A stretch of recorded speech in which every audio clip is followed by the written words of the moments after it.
சிங்கம்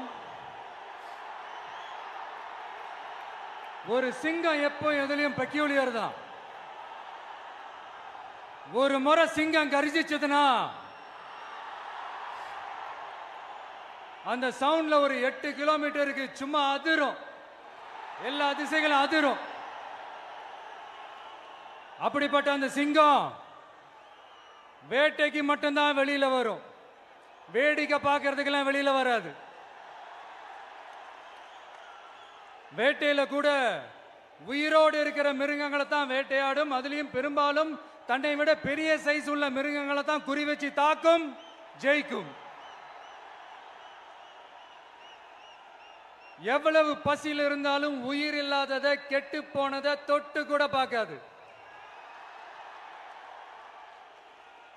அப்படிப்பட்ட அந்த சிங்கம் அவ்வளவு ஈஸியா எதையும் தொடாது, தொட்டா விடாது.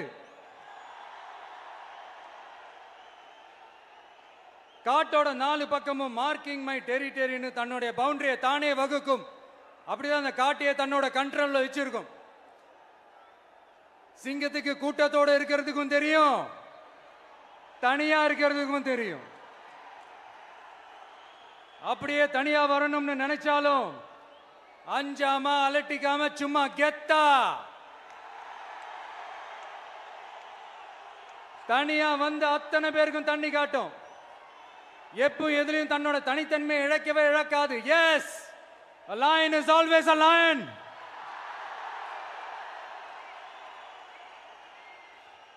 There are so many jackals and other animals in the forest, but there will be only one lion. And even if it is single, it will be the king of jungle. It is not only a description but also a clear declaration. சிங்கத்தை பத்தி பேசிட்டு நம்ம சிங்க குட்டிகளையும் சிங்க பெண்களையும் பத்தி நம்ம பேசாம இருக்க முடியுமா? அவங்கள எப்படி நான் மறப்பேன்? அவங்க தான் என்னுடைய உயிராச்சே, என் நெஞ்சில் குடியிருக்கும்.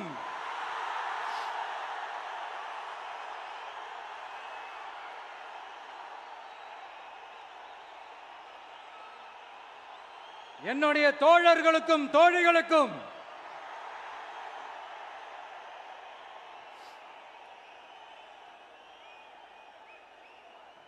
நேர்ல வர முடியாத சூழல்ல வீட்டில் இருந்துகிட்டே நம்மளுடைய இந்த மாநாட்டில் நேரலை வாயிலாக கலந்துகிட்டு இருக்கிற என்னுடைய அம்மாக்கள், அக்கா தங்கைகள், அண்ணன் தம்பிகள், நண்பர்கள் அனைவருக்கும் என்னோட உயிர் வணக்கம். என்னோட உயிர் வணக்கம், என்னோட உயிர் வணக்கம்.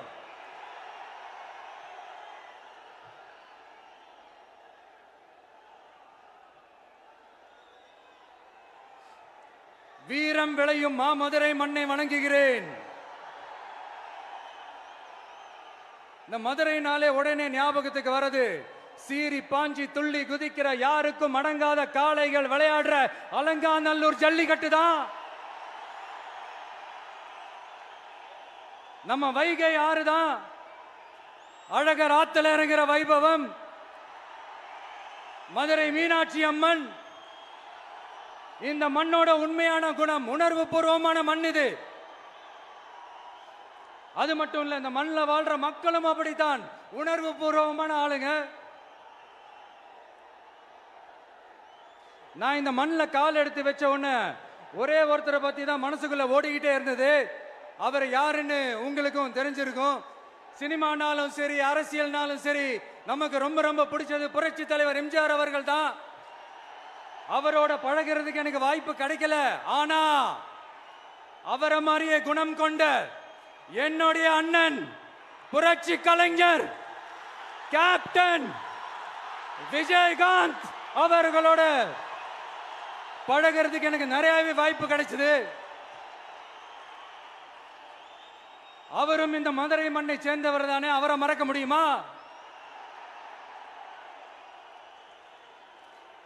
தமிழ்நாட்டு மக்கள் உணர்வுபூர்வமா உண்மையா நம்ம பக்கத்திலே நிக்கிறவங்க, அதுக்கு ஒரு மிகப்பெரிய அடையாளம் தான் இந்த மதுரை மண்.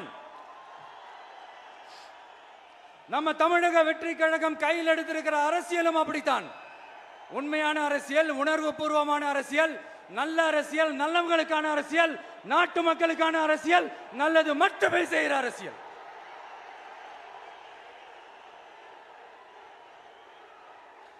இதோ நம்மளுடைய இந்த இரண்டாவது மாநில மாநாடு வாகை சூடும் வரலாறு திரும்புகிறது. அப்படி இந்த மாநாட்டுக்கு பேர் வச்சிருக்கிறோம். 1967லயும் 1977லயும் நம்ம தமிழக அரசியல் ஒரு மிகப்பெரிய ஆட்சி அதிகார மாற்றங்கள் ஒண்ணு நடந்துச்சு இல்லையா? அதே மாதிரிதான் அடுத்த வருஷம் 2026ல அப்படி ஒரு வரலாறு திரும்ப போகுதுன்னு உறுதியா சொல்றதுக்கான மாநாடு தான் நம்மளோட இந்த இரண்டாவது மாநில மாநாடு. விக்கிரவாண்டி விசாலையில் நம்மளுடைய ஃபர்ஸ்ட் மாநாடு நடத்தணும், வெற்றி கொள்கை திருவிழா. அதுக்கப்புறமே நீங்க பார்த்திருப்பீங்க, தமிழக அரசியல் அந்த தட்ப வெப்பத்தையே மாத்தினுச்சு. நமக்கு எதிராக எத்தனை குரல்கள்.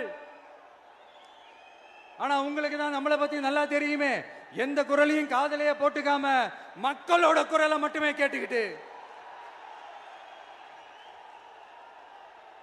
நமக்கு எதிராக வர அத்தனை கூக்குரல்களையும் சின்னதா ஒரு சிரிப்போடவே கடந்து வந்திருக்கிறோம்.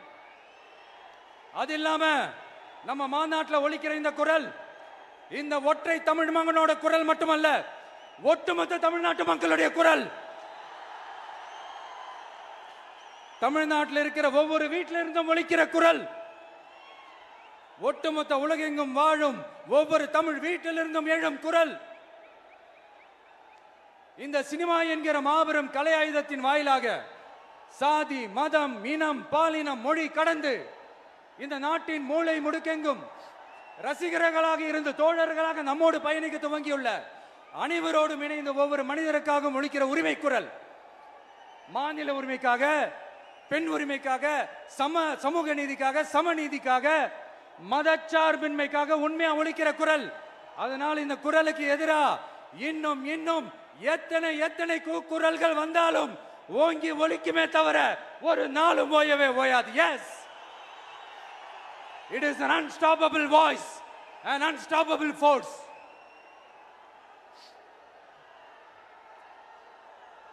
நம்ம அரசியலுக்கு வர்றதுக்கு முன்னாடி அட இவரெல்லாம் வர மாட்டாரியா, அவரே வரல, இவரே வரல, இவருங்க வர போறாரு அப்படின்ட்டு நிறைய பேர் ஜோஷியம் சொன்னாங்க. அப்புறம் நம்ம கட்சியினுடைய பேர் அறிவிச்சதுக்கு அப்புறம் பேரு தானே அறிவிச்சிருக்கிறாரு, மக்கள் கிட்ட பேர் வாங்கணும்ல, அதெல்லாம் முடியாதுன்னாங்க. அப்புறம் ரொம்ப முக்கியமா மாநாடுலாம் எவ்வளவு பெரிய விஷயம், அதெல்லாம் இவர் ஒத்தால எப்படி பண்ண முடியும், சும்மா பக்கத்தில் புஷியானதை வச்சுக்கிட்டு மாநாடுல எப்படி நடத்தி காட்ட முடியும், அதெல்லாம் அவங்களால முடியாது. அப்புறம் மழை பெஞ்சு எல்லாத்தையும் எடுத்துரும். ஏன் என் கூட இருக்கிறவங்களே கூட தான் சொன்னாங்க. அதுக்கப்புறம் என்ன நடந்துச்சுன்னு உங்க எல்லாருக்குமே தெரியும். இப்ப புதுசா ஒண்ணு சொல்ல ஆரம்பிச்சிருக்கிறாங்க. அது என்னடானா, ஆட்சியை பிடிக்கிறதெல்லாம் அவ்வளவு ஈஸி இல்லை இல்லையா. இப்ப அதெல்லாம் விட்டாங்க, இப்ப இங்க வந்துட்டாங்க. இவர் நேரா ஷூட்டிங்ல இருந்து வருவாராம், வந்து ஆட்சியை பிடிப்பாராம். அது எப்படி இவராலே முடியும், அவராலே முடியல, இவராலே முடியல, அவருக்கு அத்தனை வருஷம் ஆச்சு, இவராலே எப்படி முடியும் ஒரு பக்கம். இன்னொரு பக்கம் கூட்டம்லாம் ஓகே தான், அது எப்படி ஓட்டா மாறும் அப்படின்றது இன்னொரு பக்கம். இப்படி கதை, திரைக்கதை, வசனம், இயக்கம், பாடல்கள்,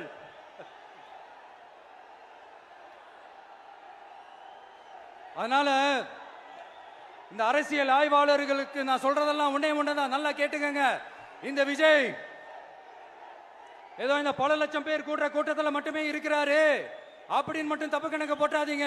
ஏன்னா நம்மளுடைய இந்த கூட்டம் வெறும் ஓட்டா மட்டும் இல்லைங்க, வரப்போற தேர்தலில் மக்கள் விரோத ஆட்சியாளர்களுக்கு நாம வைக்க போற வேட்டா, நம்மளை கோட்டைக்கு அனுப்ப போற ரூட்டா இருக்க போதுன்னு சீக்கிரமாவே தெரிஞ்சுப்பீங்க. ஏன்னா கோடிக்கணக்கானவங்களோட ஹார்ட்லயும் வீட்லயும் ஏற்கனவே ஆல்ரெடி உயிரா, உணர்வா, உறவா இருக்கிறோம். நம்மளுடைய கனெக்ட் எல்லாம் வெறும் மக்களோட மட்டும்தான். நாம யாருன்னு அவங்களுக்கு தெரியும், அவங்க யாருன்னு நமக்கு தெரியும். நாமளும் நம்ம மக்களும் எப்படி இருக்கிறோம்னு எதிரிங்களுக்கு நல்லாவே தெரியும். இருந்தாலும் இந்த விஜய் எதுக்குப்பா வந்திருக்கிறாரு, இவர் என்ன புதுசா என்ன திட்டம்லாம் சொல்லிட்டாரு அப்படின்னு வேற நிறைய கேள்விகள். இந்த சொல்றேன் தெரிஞ்சுக்கங்க. பெண் குழந்தைகள், பெண்கள் மற்றும் வயசானவங்களோட பாதுகாப்புல தான் நம்ம பிரையாரிட்டியே. அடுத்து இளைஞர்கள், உழவர்கள், உழைப்பாளர்கள், நெசவாளர்கள், மீனவர்கள், ஆதரவற்ற முதியோர்கள், மாற்றுத்திறனாளிகள், மூன்றாம் பால் இனத்தவர்கள்னு இன்னும் இங்க யாருக்கெல்லாம் கவர்மெண்டோட ஒரு ஸ்பெஷல் அட்டென்ஷன் தேவையோ அவங்க எல்லாருக்குமான ஒரு கவர்மெண்ட் அமைக்கிறது தான் நம்ம இலக்கே. நான் ஏற்கனவே சொன்னதை தான் இங்க நான் திரும்பவும் சொல்றேன். நம்மளுடைய இந்த தமிழக வெற்றி கழகம் ஏதோ அரசியல் ஆதாயத்துக்காக தொடங்கப்பட்ட கட்சியெல்லாம் கிடையாதுங்க. கொள்கை கோட்பாடுகளோடு தந்தை பெரியார், பெருந்தலைவர் காமராஜர், அண்ணல் அம்பேத்கர், வீரமங்க வேலு நாச்சியார், மக்கள் சேவகர் அஞ்சலை அம்மாள், நம்மளுடைய 5 கொள்கை தலைவர்களோட வழிகாட்டுதல்களோடு தொடங்கப்பட்ட கட்சி. நம்ம ஸ்டாண்ட்ல நாம எப்பவுமே ஸ்ட்ராங்கா தாங்க இருக்கிறோம். அதுல எந்த மாற்றத்துக்கோ எந்த சமரசத்துக்கோ துளி கூட இடமில்லை. நம்மளுடைய ஒரே கொள்கை எதிரி பாஜக தான். நம்மளுடைய ஒரே அரசியல் எதிரி திமுக தான். எப்படி? நம்மளுடைய ஒரே கொள்கை எதிரி, நம்மளுடைய ஒரே அரசியல் எதிரி ஏதோ அண்டர் கிரவுண்ட் ஆதாயத்துக்காக டீல் போட்டுக்கிட்டு டீல் பேசிக்கிட்டு இந்த அலையன்ஸ் வச்சுக்கிட்டு இந்த ஊரை ஏமாத்துற கட்சி எல்லாம் நம்ம டிவிக்கே கிடையாதுங்க. யாருக்காகவும் எதுக்காகவும் எந்த பயமும் கிடையாது. மாபெரும் பெண்கள் சக்தி நம்மளோட இருக்கிறாங்க. மாபெரும் இளைஞர்கள் சக்தி நம்மளோட இருக்கிறாங்க. ஒட்டுமொத்த தமிழ்நாட்டு மக்களுடைய சக்தி நம்மளோட நிக்கிறாங்க. அப்படி இருக்கும்போது இந்தியாவில் இருக்கிற எல்லா ஸ்டேட்லயும் வாழ்ற நம்ம தமிழ் நெஞ்சங்கள் மட்டும் இல்ல, உலகம் பூரா 100க்கும் மேலான நாடுகள்ல வாழ்ற நம்ம தாய் தமிழ் உறவுகள் எல்லாருமே என்ன விஜய் தளபதி விஜய் இல்லனா விஜய் தளபதி இப்படி சொந்தம் கொண்டாடுற கோடிக்கணக்கானவங்களோட அன்பு மாசியும் நம்மளோட இருக்கும்போது, இவங்க எல்லாருமே நம்மளோட நிற்கும் போது எதுக்குங்க இந்த பாசிச பாஜகவோட நேரடி கூட்டணியோ இல்ல மறைமுக கூட்டணியோ உறவு வச்சுக்க? நாம என்ன உலகமாக ஊழல் கட்சி? என்ன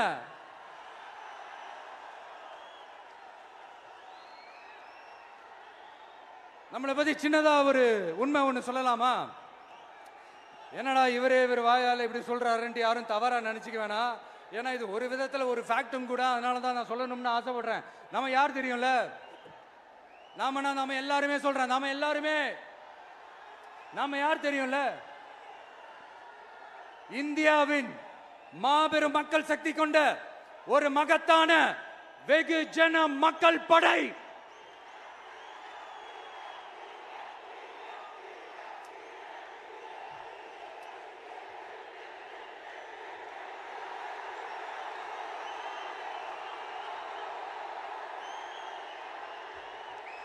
அதனால நம்ம தலைமையில நாம் அமைக்க போற இந்த உண்மையான மக்களாட்சிக்கான அச்சாரமாக மாபெரும் மக்கள் சக்தியே அணி அணியாக நம்மளோட திரண்டு நிக்கிறப்போ இந்த அடிமை கூட்டணியில சேர வேண்டிய அவசியம் நமக்கு இருக்குங்க.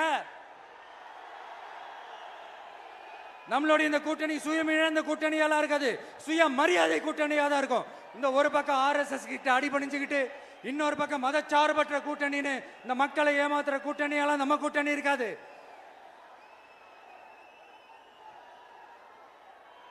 நான் இப்பவும் சொல்றேன், நம்மளை நம்பி வர்றவங்களுக்கு ஆட்சியிலும் அதிகாரத்திலும் உறுதியாக பங்களிப்பு செய்யப்படும். உடனே இந்த கேள்விகள்லாம் வரும். அப்ப யாரு கூட்டணி, யாரு வரா, யாரு போறா, இந்த கேள்விகள்லாம் வரும். இந்த கேள்விகளுக்கெல்லாம் ஒரே ஒரு பதில் தான், சஸ்பென்ஸ்ல சஞ்சாரம் செய்யுங்க. ஆனா ஒண்ணு, 2026ல 2 பேருக்கு நடுவுல தான் போட்டியே. ஒன்னு டிவிகே, இன்னொன்னு டிஎம்கே. இந்த போட்டி எப்படி இருக்க போதுன்னா, இந்த அலையன்ஸை வச்சு எப்படியாவது நம்ம தப்பிச்சிடலாம்.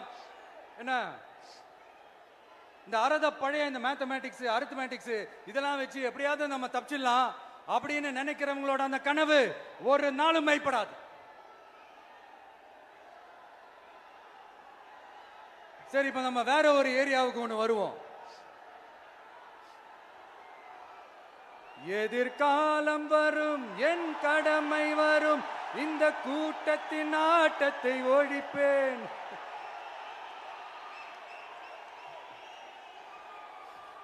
மக்கள் அரசியல் என்ற அந்த சவுக்க கையில் எடுக்கலாமா? யாருக்கு எதிரான தானே கேட்கிறீங்க? வேற யாரு?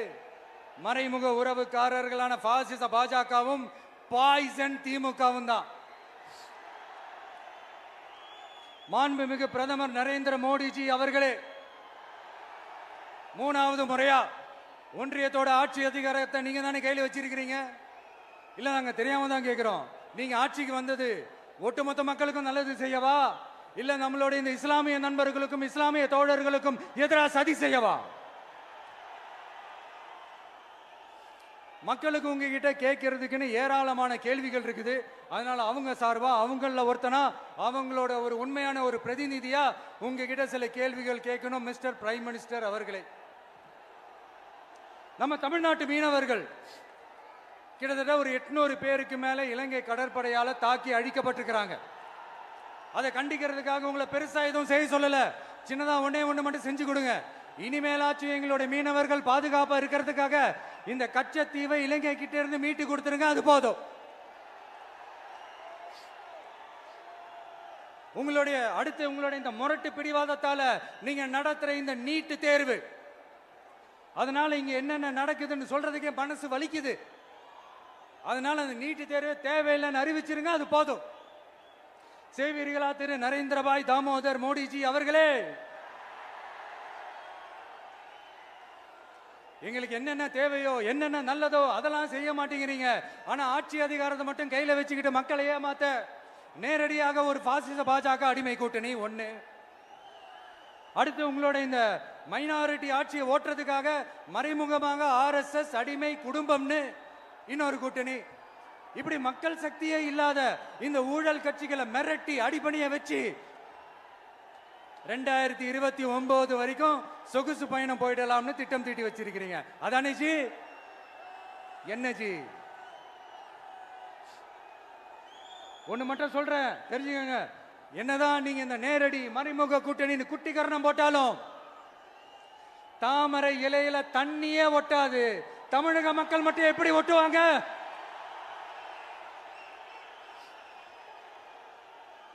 இங்க ஒரு MP சீட்டு கூட தரலன்றதுக்காக தமிழ்நாட்டுக்கும் தமிழ்நாட்டு மக்களுக்கும் எதுவுமே செய்யாம ஓரவஞ்சனை செய்யுது இந்த ஒன்றிய பாஜக அரசு. சங்கம் வச்சு தமிழ் வளர்த்த மண் இந்த மதுரை மண். அதனால இங்க அந்த கீழடியில கிடைச்ச ஆதாரங்களை எல்லாம் மறைச்சிட்டு எங்க நாகரிகத்தையும் எங்க வரலாறையும் அழிக்கிறதுக்காக உள்ளடி வேலை செய்யலாம்னு நினைக்கிறீங்க. தமிழ்நாட்டை தொட்ட என்ன நடக்கும் நீங்க பல உதாரணங்கள் இருக்குது.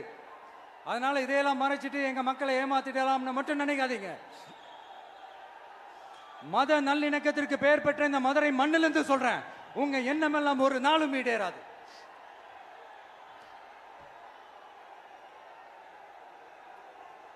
எம்ஜிஆர்னா யார் தெரியும்ல?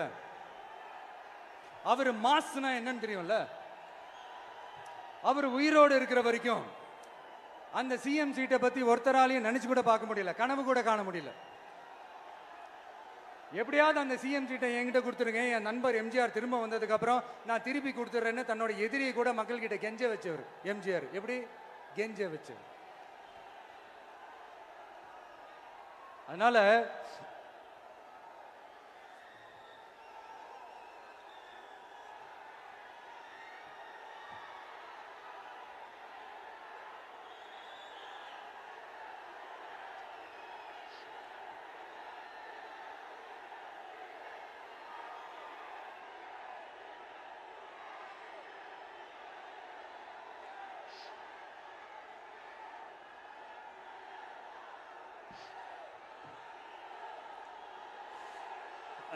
ஆனா இப்போ அவர் ஆரம்பிச்ச அந்த கட்சியை, எம்ஜிஆர் அவர்கள் ஆரம்பிச்ச அந்த கட்சியை கட்டி காக்கிறது யாரு? இன்னைக்கு அந்த கட்சி எப்படி இருக்குது? அதை நான் சொல்லிதான் உங்களுக்கு தெரியணுமா என்ன? அப்பாவி தொண்டர்கள் அதை வெளியில சொல்ல முடியாம வேதனையில தவிக்கிறாங்க. 2026 சட்டமன்ற தேர்தலில் யாருக்கு ஓட்டு போடணும், எப்படிப்பட்ட ஆட்சி இங்க அமையணும்னு அந்த அப்பழுக்கற்ற அந்த தொண்டர்களுக்கும் ரொம்ப நல்லாவே தெரியும். அதனால என்ன வேஷம் போட்டுக்கிட்டு பாஜக இங்க தமிழ்நாட்டுக்குள்ள வந்தாலும் அவங்க வித்தை எல்லாம் இங்க வேலைக்கே ஆகாது. இப்படி பொருந்தா கூட்டணியா இந்த பாஜக கூட்டணி இருக்கிறதுனால இப்ப ஆட்சியில இருக்கிற இந்த வெற்றி விளம்பர மாடல் திமுக என்ன செய்துன்னு தெரியும்ல? பாஜகவோட உள்ளுக்குள்ள ஒரு உறவை ஒண்ணு வச்சுக்கிட்டு வெளியில எதிர்க்கிற மாதிரி ஒரு டிராமா ஒண்ணு பண்ணிக்கிட்டு எதிர்கட்சியா இருந்தா போங்க மோடின்னு பலூன் விடுறது, ஆளுங்கட்சியா இருந்தா வாங்க மோடின்னு கொடை பிடிச்சுக்கிட்டு கும்பிடு போடுறது. இது மட்டுமா? ஒரு ரைடுன்னு ஒன்று வந்துட்டா போதும், இது வரைக்கும் போகவே போகாத ஒரு மீட்டிங், அதை காரணம் காட்டி டெல்லிக்கு போறது, அங்க ஒரு சீக்கிரட் மீட்டிங் நடத்துறது. நல்லா நோட் பண்ணணும் மக்களே, அந்த மீட்டிங் அப்புறம் இந்த இஷ்யூ அப்படியே காணாம போயிருக்குமே. அதேதான். Stalin uncle, what uncle is very wrong uncle.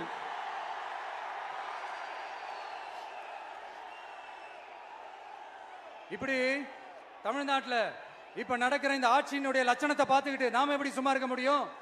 ஒரு தவறு செய்தால், அதை தெரிந்து செய்தால், அவர் கபட நாடக மு.க. ஸ்டாலின் அங்கிளாகவே இருந்தாலும், அங்கிள் உங்களுக்கு மனசாட்சின்னு ஒன்று இருந்துச்சுன்னா நாங்க கேட்கிற கேள்விகளுக்கு மட்டும் கொஞ்சம் பதில் சொல்லுங்க அங்கிள். நீங்க நடத்துற இந்த ஆட்சியில நேர்மை இருக்கா? நியாயம் இருக்கா? ஊழல் இல்லாம இருக்கா? சட்டம் ஒழுங்கு சரியா இருக்கா? பெண்களுக்கு பாதுகாப்பு இருக்கா? பொதுமக்களுக்கு பாதுகாப்பு இருக்கா? இயற்கை வளங்களுக்கு பாதுகாப்பு இருக்கா? சொல்லுங்க மை டியர் அங்கிள், சொல்லுங்க. டாஸ்மாக்ல மட்டுமே இது வரைக்கும் 1000 கோடிக்கு மேல ஊழல்னு சொல்றாங்க. அதுல மட்டுமா தப்பு நடக்குது? வேற எதுல தான் நடக்கல? உலகத்திலே மிஸ்டர் கிளீன் ரெக்கார்ட்ஸ் எல்லாம் உங்களுக்கும் உங்க கூட இருக்கிறவங்களுக்கும் மட்டும்தான் அங்கிள் கொடுக்கணும். இதை பார்த்து வாயே இல்லாத ஊரு கூட வயிறு வலிக்கு சிரிக்குது. பெண்களுக்கு 1000 ரூபாய் கொடுத்துட்டீங்கன்னா போதுமா அங்கிள்? அப்படியே அது மூடி மறைச்சிடலான்னு பாக்குறீங்களா? படிக்கிற இடத்துல, வேலைக்கு போற இடத்துல, வெளியில போற இடத்துலன்னு அவங்களுக்கு பாதுகாப்பே இல்லைன்னு ஒட்டுமொத்த பெண்களும் கதறாங்க. அந்த கதறல் சத்தம் ஏதாவது உங்க காதுல கேக்குதா அங்கிள்? இதுல வேற உங்க அப்பான்னு கூப்பிடுறாங்கன்னு வேற சொல்றீங்க. What is this uncle? Is very very wrong uncle, is very very wrong. பெண்களுக்கு மட்டுமா பொய் வாக்குறுதி கொடுத்து ஏமாத்துறீங்க? அரசு ஊழியர்கள், ஆசிரியர்களை ஏமாத்துறீங்க, விவசாயிகளை ஏமாத்துறீங்க, பரந்தூர்ல பாதிப்பே வராதுன்னு சொல்லி ஏமாத்துறீங்க, மீனவர்களை ஏமாத்துறீங்க, போதைப் பொருள் கலாச்சாரத்தை ஒழிக்காம ஏமாத்துறீங்க. ஐயோ, very very first uncle, very very first. எப்படி கேட்டாலும் இவங்க கிட்ட இருந்து எந்த பதிலும் வர போறதில்லை. ஏன்னா இருந்தா தானே. இப்ப ஆட்சியில இருக்கிற நம்மளுடைய அங்கிள் பதில் சொல்றது இருக்கட்டும். மக்களை நீங்க சொல்லுங்க, நீங்க உண்மையை சொல்லுங்க. செய்வோம்னு சொன்னாங்களே, சொன்னதெல்லாம் செஞ்சாங்களா? உங்களை தான் கேக்குறேன், சொன்னதெல்லாம் செஞ்சாங்களா? சத்தமா மை டியர் அங்கிள், கேக்குதா? மக்களோட சத்தம் கேக்குதா? இது வெறும் சாதாரணமான முழக்கம் தான். கூடிய சீக்கிரம் மக்களை போய் சந்திக்க போறேன், அவங்களோட மனசு விட்டு பேச போறேன். அதுக்கப்புறம் இந்த சாதாரணமான முழக்கம் இடி முழக்கமா மாறும். அத்தோட நிக்காது. அந்த இடி முழக்கம் தமிழ்நாட்டோட போர் முழக்கமா மாறும். அந்த போர் முழக்கம் உங்களை ஒரு நிமிஷம் கூட தூங்க விடாது. நடக்குதா இல்லையான்னு பாருங்க. என்னடா இவன் இவ்வளவு ஸ்ட்ராங்கா சொல்றானேன்னு பாக்குறீங்களா? எல்லாரும் கட்சி ஆரம்பிச்சதுக்கு அப்புறம் தான் ஒவ்வொரு வீட்டுக்குள்ளேயும் போறதுக்கு ட்ரை பண்ணுவாங்க. ஆனா நாங்க அப்படி இல்லை. ஒவ்வொரு வீட்டுக்குள்ளேயும் போனதுக்கு அப்புறம் தான் கட்சியாவே ஆரம்பிச்சிருக்கிறோம்.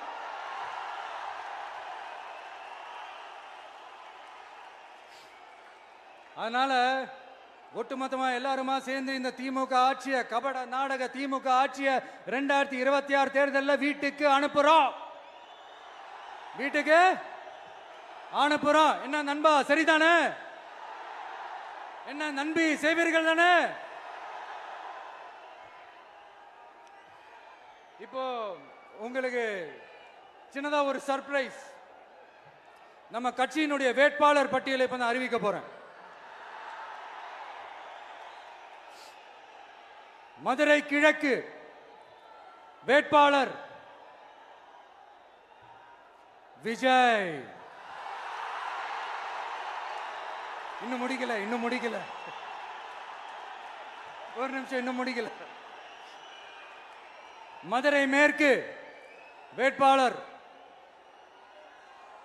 விஜய். மதுரை மத்தி வேட்பாளர் விஜய். மதுரை தெற்கு வேட்பாளர் விஜய். மதுரை வடக்கு வேட்பாளர் விஜய். மேலூர் விஜய். சோழவந்தான் விஜய். திருப்பரங்குன்றம் விஜய். திருமங்கலம் விஜய். உசிலம்பட்டி விஜய்.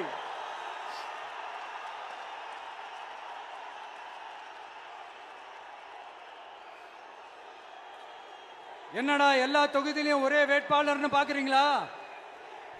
234 தொகுதியிலையும் இந்த விஜய் தான், அதாவது உங்க விஜய் தான் உங்க சின்னம். இன்னும் சிம்பிளா சொல்லணும்னா உங்க வீட்டில் இருக்கிற ஒருத்தர் தான் வேட்பாளரா நிக்க போறாங்க. அந்த வேட்பாளரும் நானும் வேறு வேறு இல்லை. நீங்க அவருக்கு ஓட்டு போட்டீங்கன்னா எனக்கு ஓட்டு போட்ட மாதிரி, இந்த முகத்துக்காக நீங்க ஓட்டு போட்டீங்கன்னா உங்க வீட்டில் இருக்கிற உங்களுடைய வேட்பாளர் ஜெயிச்ச மாதிரி. என்னடா இவர் ஏதோ ஓவரா சொல்றாருன்னு நினைக்க வேணாம். பிராக்டிக்கலா அப்படிதான் இருக்கும், அப்படிதான் இருக்கணும். நீங்களும் அப்படிதான் நினைப்பீங்கன்னு நான் நம்புறேன். ஏன்னா இது நம்மளை விட நம்ம எதிரிங்களுக்கு இன்னும் நல்லாவே தெரியும். அதனால எல்லா இந்த அதிகார பலம் எல்லாத்தையும் தூக்கிட்டு வந்துருவாங்க. வரட்டும், பாத்துக்கலாம். TVK will take it, TVK will meet it, TVK will compete with it and TVK will conquer it, TVK will conquer it.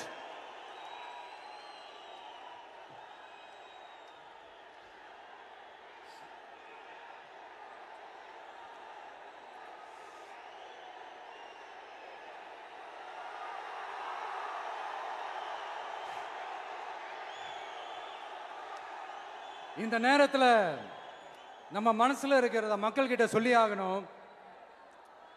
Thoothukudi ஸ்னோலினோட அம்மா என்ன அவங்களோட தம்பி, இன்னும் அவங்க பொண்ணுக்கு நான் தாய் மாமன்னு சொன்னாங்க. அந்த அக்காவோட குழந்தைக்கு மட்டும் இல்லைங்க, என்ன அண்ணனா தம்பியா நினைக்கிற தமிழ்நாட்டில் இருக்கிற என்னோட எல்லா சகோதரிகளின் குழந்தைகளுக்கும் நான் இன்னைக்கு மட்டும் இல்ல, என்னைக்குமே ஒரு தாய் மாமனா தான் இருப்பேன். நீங்க எல்லாரும் என்னுடைய ரத்த உறவு, கூட பிறந்த பொறுப்பு. என் வீட்டு ரேஷன் கார்டுல வேணா உங்க பேர் இல்லாம இருக்கலாம், உங்க வீட்டு ரேஷன் கார்டுல வேணா என் பேர் இல்லாம இருக்கலாம். ஆனா நாம் எல்லாரும் ஒண்ணுதான், உறவுதான். நமக்கு இடையே எந்த அரசியலும் உள்ள நுழையவே முடியாது.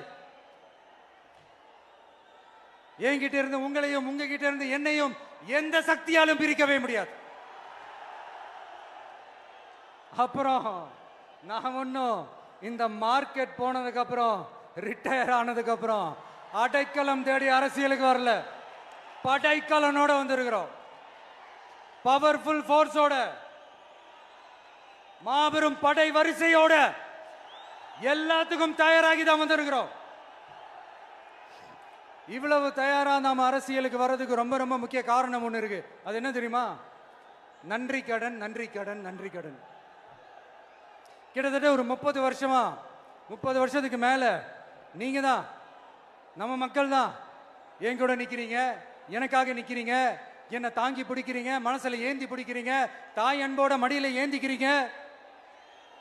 உண்மையை சொல்லணும்னா வேற யாரை விடவும் எனக்கு இந்த அன்பையும் ஆதரவையும் கொடுத்திருக்கிறீங்க. என் மேல உயிரையே வச்சிருக்கிறீங்க. என்ன உங்க வீட்டுல ஒருத்தனாவே ஆக்கிட்டீங்க. நீங்க எனக்கு கடவுள் கொடுத்த வரம்.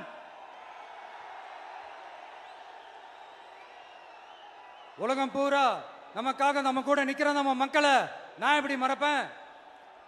நான் என் லைஃப்ல ரொம்ப உயிரா நினைக்கிறதே பெண்களை, குழந்தைங்களை, இளைஞர்களை, உழைக்கிற மக்களை தான். இவங்க தான் நம்மளோட வகைரா. இதை பார்த்து தான் நம்மளோட எதிரிகளுக்கு பத்தி எரியுது. அதுக்காக நாம் என்ன செய்ய முடியும்? அதனால நம்ம உறவுகளை, சொந்தத்தை, வகைராவை யாருக்காகவும் எதுக்காகவும் விட்டு கொடுக்க முடியாது இல்லையா? Here at this moment among this August gathering, I want to open my heart and say I enjoy people, I respect people, I worship people.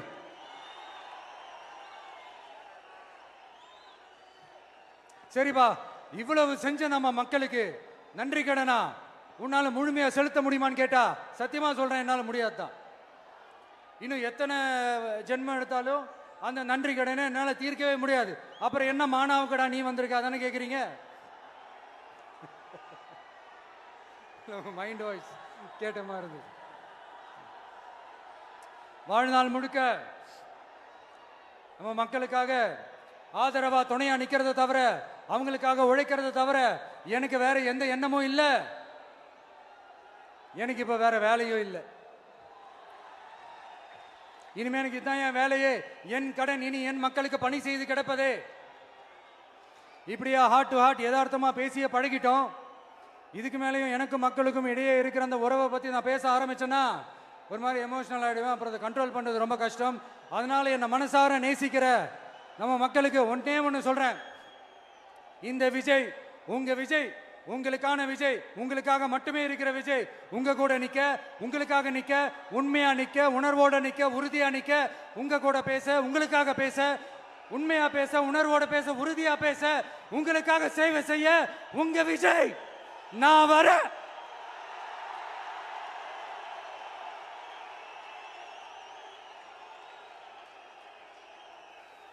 சொல்லல முக்கியம், செயல் செயல் செயல் தான் முக்கியம். செய்கை தான் சும்மா சிறப்பா இருக்கணும். இந்த ஆட்சிக்கு வந்தேன்னா சும்மா அது செய்வேன், இது செய்வேன், நல்லது செய்வேன், உருட்டுவேன், புரட்டுவேன், அதெல்லாம் கிடையாது. செய்யறதுக்கு நல்லது செய்யறதுக்கு நல்லது செய்யறதுக்கு மட்டும்தான் இந்த விஜய். அப்புறம் ஒரு அரசியல் தலைவன் அவன் சினிமாக்காரனா நல்லவனா கெட்டவனா இதெல்லாம் தாண்டி அவன் உண்மையானவனா, அதுதான் ரொம்ப ரொம்ப முக்கியம். இது சம்பந்தமா ஒரு குட்டி கதை ஒன்று சொல்றேன். ஒரு நாட்டில் ஒரு ராஜா தனக்கு பக்கபலமா இருக்கிறதுக்காக, கூட துணையா இருக்கிறதுக்காக ஒரு தளபதியை தேடுறாரு. சரியான தகுதிகளோட ஒரு 10 பேர் செலக்ட் ஆகுறாங்க. ஆனால் அதில் ஒருத்தர் மட்டும் தான் செலக்ட் பண்ணணும். அதனால அந்த ராஜா என்ன பண்றாருன்னா ஒரு டெஸ்ட் வைக்கிறாரு. அந்த 10 பேர் கையிலையும் விதை நெல்லை கொடுத்து இதை நல்லா வளர்த்து கொண்டு வாங்க, ஒரு 3 மாசம் கழிச்சு வாங்கன்னு சொல்லி அனுப்பி வச்சிடுறாரு. 3 மாசம் கழிச்சு வரும்போது அதில் ஒருத்தர் ஆளு உயரத்துக்கு வளர்த்துருந்தாரு, ஒருத்தர் தோல் உயரத்துக்கு வளர்த்துருந்தாரு. அதில் ஒரு 9 பேரும் நல்லா வளர்த்து கொண்டு வந்திருந்தாங்க. ஒருத்தர் மட்டும் வெறும் தொட்டியோடவே வந்தார். என்னன்னு கேட்டதுக்கு, நானும் தண்ணி ஊற்றி ஊற்றி பார்க்குறேன், உரம் வச்சு வச்சு பார்க்குறேன், வளரவே மாட்டேங்குது ராஜா, என்ன பண்ணுறதுன்னு தெரியலன்னு சொன்னதுக்கு ராஜா அவரை கட்டி அணைச்சிக்கிட்டு, இனிமே நீதான் என்னுடைய தளபதி, எல்லா அதிகாரமும் உனக்கு தான் சொன்னார். ஏன்னா அந்த 10 பேர் கையிலையும் ராஜா கொடுத்தது அவித்த விதை நெல், அது முளைக்கவே முளைக்காது. அந்த 9 திருட்டு பயலும் என்ன பண்ணியிருக்காங்கன்னா வேற விதை நெல்லை வாங்கி அதை வளர்த்துட்டு ராஜாவையும் மக்களையும் ஏமாத்திருக்கிறாங்க. ஆனா இவர் மட்டும் உண்மையை போட்டு உடைச்சிட்டார். அதனால ஒரு நாட்டுக்கு திறமை எந்த அளவுக்கு முக்கியமோ அந்த அளவுக்கு உண்மையும் நேர்மையும் முக்கியம். இப்போ நீங்க எல்லாரும் தான் அந்த ராஜா. நீங்க தேர்ந்தெடுக்க போற அந்த தளபதி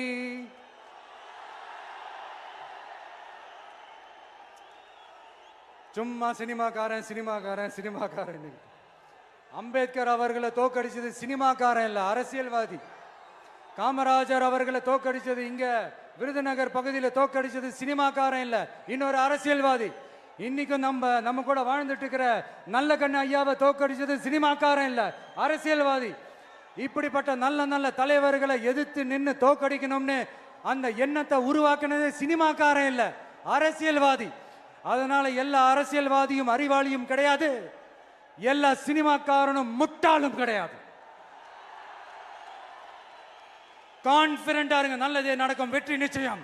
மீண்டும் சந்திக்கும் வரை நன்றி, வணக்கம்.